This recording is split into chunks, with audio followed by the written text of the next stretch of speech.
ئەعلامی بکاکە. لە هەرێمی کوردستان ڕۆژنامەنووسان جیالەوەی کە بەردەوام ڕوبەڕووی پێشێلکاری دەبنەوە هاوکات هیچ دەستەبەرێکی کۆمەڵایەتیان نییە تا لە کاتی ڕووداوێکدا کە ببێتە هۆی ئەوەی نەتوانن لە کاری ڕۆژنامەنووسی بەردەوام بن ژیانیان گرنتی بکرێت. ڕۆژنامەنووسان باسی خراپی نەبووین دەستەبەری کۆمەڵایەتی دەکەن و داواکارن لە سندیکای ڕۆژنامەنووسان و پەرلەمان بە ئەرکی سەرشانی خۆیان هەستن و مافەڕەواکانی ڕۆژنامەنووسان بگەڕێننەوە بۆیان. ڕۆژنامەنووس هەیە کەمەندان بووە نەخۆش بووە بە ساڵ لە ماڵەوە بووە هیچ لەم پارەی وەرنەگرتووە هەبووە پێویستی بە نەشتەرگەری بووە هیچ لەم پارەی وەرنەگرتووە هەبووە هەتا گەشتە حاڵەتی مردنیش ئێستا کە سوکارەکەی خێزانەکەی ینی نمونەمان هەیە نەمدیوە کە ڕۆژنامەنووسێک بە عملی پێویستی بەم پارە بۆ بگەڕێت. ئێستا لە هەرێمی کوردستان جگەل لە نەبوونی زەمانی اجتیماعی نەبوونی پاڵپشتی و دڵنیاییشە بۆ ڕۆژنامەنووس لە شوێنێکە کارەکە ینی کەناڵی ڕاگەیاندن هەیە لە پڕێک 200 کارمەندیز نیە لە پڕێک 50 کارمەندیز نیە لە پڕێک گۆڕانکاریەکە دەستکاری موچەکە.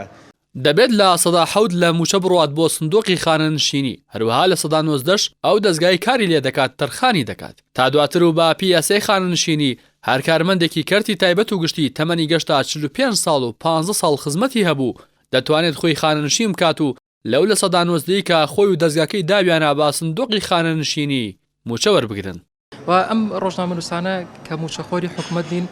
پێویستە لە ناو کەرتی تایبەتە یاسایە کە بێت مافی ئەم ڕۆژنامەنووسانە بپارێزرێت. ئێمە کۆمەڵە یاسامان هەیە بەڵام ئەم یاسانە پێویستە هەموار بکرێنەوە و لەناو ئەم یاسانە شاوی کە زۆر گرنگە یاسای دەستەبەری کۆمەڵایەتیە پێویستە ئەم یاسایە بە تەواوی لەناو هەموو ڕاگەاندنەکانە و لەناو بابڵێن دامەزراوەکانی تریشا جێبەجێ بکرێت بۆی کە ڕۆژنامەنووس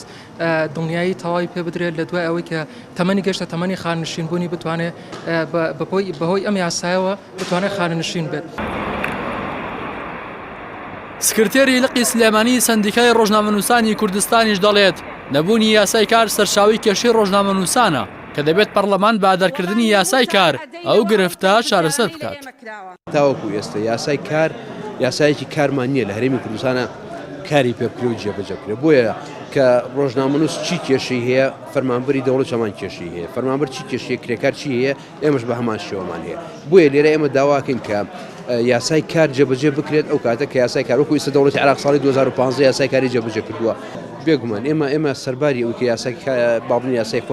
خانەنشینی ڕۆژنامەنووسمان هەیە ئەگەر یاسای کارمان هەبێت بە پێی ئەو مافوو امتیازاتانی کە لە یاسای ڕۆژنامەگەریە هاتووە هەر ڕۆژنامەنووسێک دووچاری هەر کێشەیەک هەر خوانەکردە لێ قەومانێک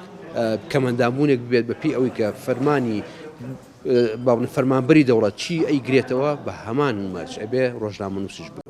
لە بەرامبەریشدا ئەندامێکی لیژنەی ڕۆشنبیری و کۆمەڵگەی مەدەنی و وەرزش و لاوانی پەرلەمانی کوردستان دەڵێت لە هەوڵدان بە دەرکردنی یاسایەک گرفتی دەستەبەری کۆمەڵایەتی بۆ ڕۆژنامەنووسان چارەسەر بکەن. سەبارە بە دەستەبەری کۆمەڵایەتی ڕۆژنامەنووس یا میدیاکار ئێمە لە هەوڵێکی وا لە ئارایە لە پەرلەمانی کوردستان بۆی بتوانین لە کەرتی تایبەتیشا بە هەمان شێوە ئەم مافانە بیگرێت و کەرتی تایبەت بۆ نمونە یەکێک لە کۆمپانیایەکە کارەکە لە کۆمپانیایکی چ میدیایی بێت چ هەر بوارێک لە بوارەکان بێ دوای تۆ لە دامەزراوێکی میدیای کارەکەی پێویستە کات بەپێی ئەو یاسایەوە کە پەیوەنددارە بە خانەنشینی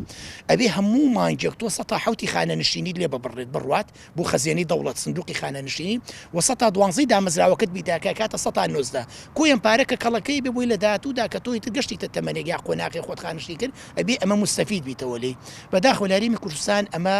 وەکو پێویست نەچۆتە بواری جێبەجێکردن بەرامبەر و هێچ کات بیان نەتوانێت میدیاکارێک دەرکەن بەڵام میدیاکار ڕۆشتنی کارێکی ئاسان نابێت بەشێک لە باجیانە خەنەسەر. دەستەبەری کۆمەڵایەتی تەنها ئەو ڕۆژنامەنووسانە دەگرێتەوە کە بەڕسمی ناویان تۆمار دەکرێت بەڵام لە هەرێمی کوردستان ژمارێکی زۆر کەمی دەستگای ڕاگەیاندن ناوی ڕۆژنامەنووسەکانیان تۆمار دەکەن.